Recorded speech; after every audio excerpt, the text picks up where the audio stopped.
Well, hello again. This is once again Nathan Bennett.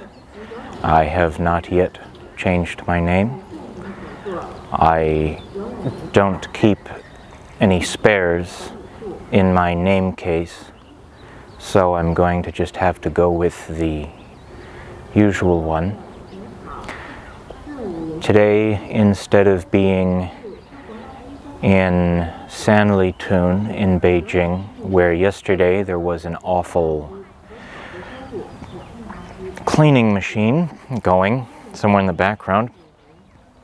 I think that when I was editing that video, I found that it was better to just use the audio as it came rather than try to prettify it.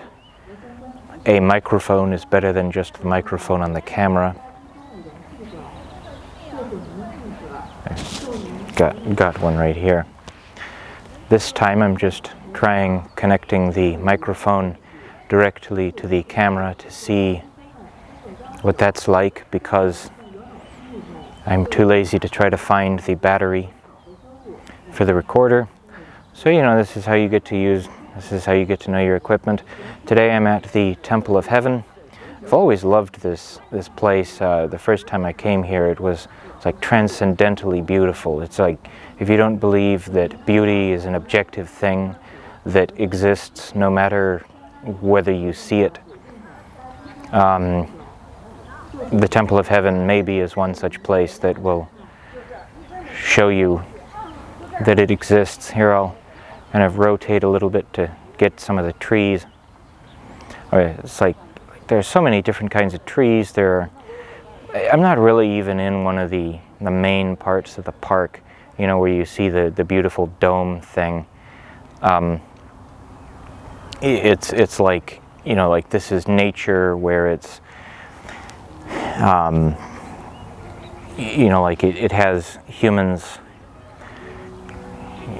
trimming, adjusting, shaping, but not putting all of the natural beauty into absolute subjection.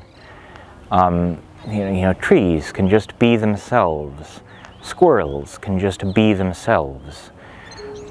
And people like me who look at the birds and wonder how many bugs it took to create each one.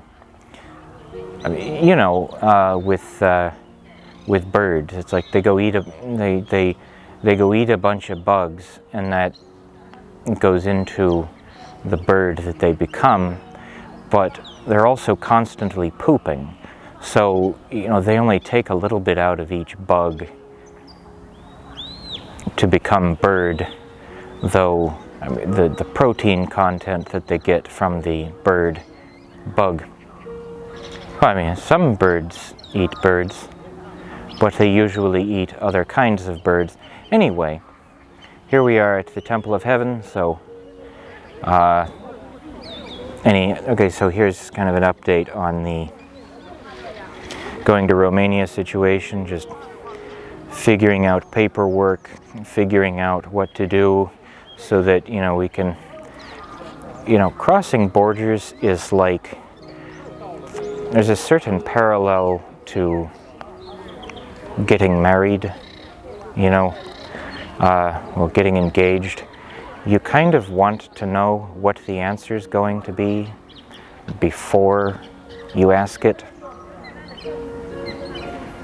I know there are people who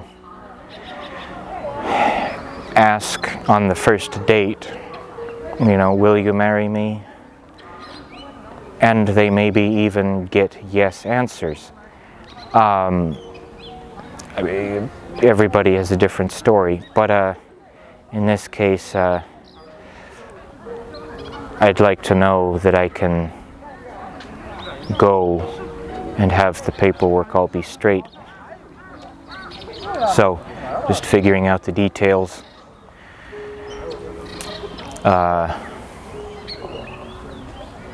So today we're at the Temple of Heaven,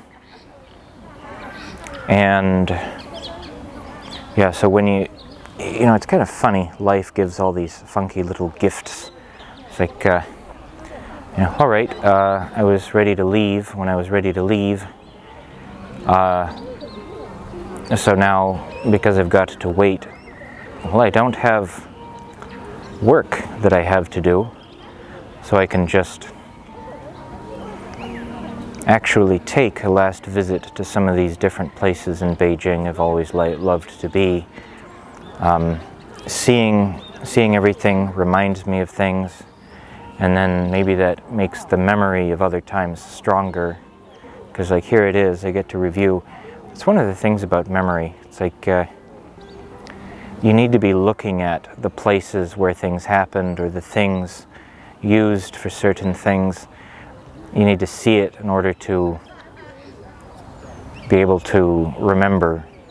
It's like I don't remember everything from the house where I grew up, but if I get back on that street, if I go back into that house, if the people who live there now let me, then I remember things.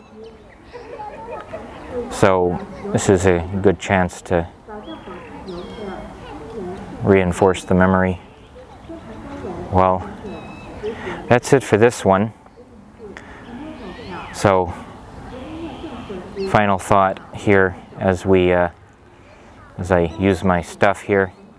If you want to get to know how to use equipment, go use it. I mean, like, go get it dirty, almost break it. Figure out what the limitations are. Push it, see what it can do. Like I had a guy I lived with who was in some kind of special army unit, and he said that they, unlike a lot of other soldiers, got the chance to like play with their weapons, fire grenades at abandoned buildings, things like that. I guess when you're in a war zone, you can just kind of use buildings like that.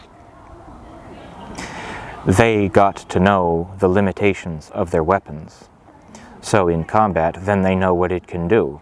It's like when you're shooting at the bad guys, you don't want to hope that you can shoot through the door.